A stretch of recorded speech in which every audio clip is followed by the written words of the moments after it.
கலந்தாய்வில் கலந்து கொள்ளும் தாழ்த்தப்பட்ட மற்றும் பழங்குடியினர் மாணவர்களுக்கு வழங்கப்படும் சலுகைகள் குறித்து தகவல் அளிக்க அண்ணா பல்கலைக்கழகத்தில் தனி அரங்கு அமைக்கப்பட்டுள்ளது. அண்ணா பல்கலைக்கழகத்தில் தற்போது தாழ்த்தப்பட்ட மற்றும் பழங்குடியின மாணவர்களுக்கான கலந்தாய்வு நடைபெற்று வருகிறது. இந்த நிலையில் அந்த மாணவர்கள் பயன்பெறும் வகையில் ஆதி திராவிடர் மற்றும் பழங்குடியின நலத்துறையின் சார்பாக அங்கு தனி அரங்கு அமைக்கப்பட்டுள்ளது.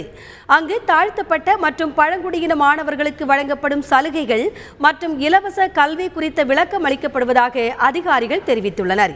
இதுவரை கலந்தாய்வுக்கு 37,504 பேர் வருகை புரிந்துள்ளதாகவும் அதில் 29,344 பேர் கல்லூரிகளை தேர்வு செய்துள்ளதாகவும் அதிகாரிகள் கூறியுள்ளனர். அண்ணா யூனிவர்சிட்டியில் கவுன்சிலிங் வந்திருக்கோம். இங்கே ஆதி திராவிடருக்காக ஒரு ஸ்பெஷலாக ஒரு ஸ்டால் வச்சுருக்காங்க.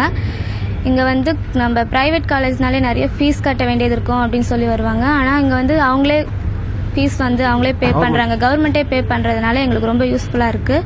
நாங்கள் செல்ஃப் ஃபினான்சிங் காலேஜ் சூஸ் பண்ணியிருக்கோம். ஆனால் கவர்மெண்ட்டே ஃபீஸ் கட்டுது. எங்களுக்கு ரொம்ப ஹாப்பியாக இருக்குது.